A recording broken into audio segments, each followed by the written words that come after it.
P T I के रहनुमा ने बड़ा दावा कर दिया। वज़ीर आला सिंध को माहाना 10 से 15 अरब रुपए के बदले वजारत मिली। वज़ीर आला सिंध दुबई में आसिफ अली ज़रदारी से डील कर आए और वजारत आला के बदले 10 से 15 अरब रुपए माहाना देने का वादा किया। वज़ीर आज़म इमरान खान के मुआवन ख़ुसूसी ने दावा किया कि पाकिस्तान पीपल्स पार्टी के तमाम अरकान बदअनवान हैं, जबकि वज़ीर आला सिंध मुराद अली शाह को 10 से 15 अरब रुपए के बदले माहाना वजारत मिली। नाज़रीन, मीडिया रिपोर्ट्स के मुताबिक नईमुल हक ने कहा है कि सिंध में करप्शन हमेशा की तरह रिकॉर्ड तोड़ चुकी है।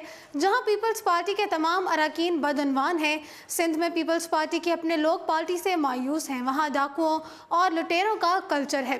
कराची में जब्त की तरफ जाने वाली बेनामी जायदादें आसिफ अली ज़रदारी की हैं। नईमुल हक ने मजीद कहा कि मौजूदा वज़ीर आला के बारे में मालूम हुआ है कि वह दुबई में आसिफ ज़रदारी से डील कर आए और वज़ारत आला के बदले 10 से 15 अरब रुपए माहाना देने का वादा भी किया।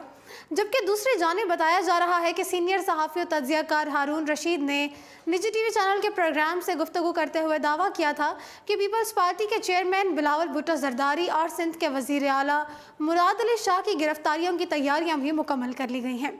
बिलावल भुट्टो ज़रदारी को मनी लॉन्ड्रिंग केस के सिलसिले में गिरफ्तार किया जाएगा, जबकि वज़ीर आला सिंध मुराद अली शाह को सिंध में ज़मीनों की गैर कानूनी अलॉटमेंट, मनी लॉन्ड्रिंग में मुलव्वस होने और इख्तियारात के नाजायज़ इस्तेमाल के इल्ज़ामात में गिरफ्तार किया जाएगा।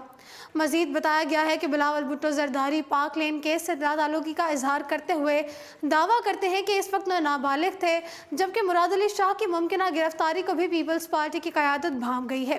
इसलिए सिंध के नए वज़ीर आला की तलाश का काम शुरू कर दिया गया है। हारून रशीद कहते हैं कि आसिफ अली ज़रदारी तो पहले ही गिरफ्तार हो चुके हैं, जबकि आने वाले दिनों में नून लीग के साथ पीपल्स पार्टी को भी बड़े पैमाने पर गिरफ्तारियों का सामना करना पड़ेगा। वाज़ेह है कि मुराद अली शाह भी नैब को जाली बैंक अकाउंट में मतलूब हैं, जबकि उनको गिरफ्तार किए जाने के हवाले से भी इम्कान है कि इस केस के हवाले से सीनियर तज्ज़ियाकार डॉक्टर शाहिद मसूद कह चुके हैं कि मुराद अली शाह वादा मुआफ़ बन चुके हैं। डॉक्टर शाहिद मसूद का कहना है कि उन्हें अनवर मजीद खुद ऐसी खबरें देते रहे हैं। इस वक्त सारे लोग ज़रदारी के खिलाफ वादा मुआफ़ बन चुके हैं। जी नाज़रीन, फिल वक्त उर्दू पॉइंट स्टूडियो से इतना ही।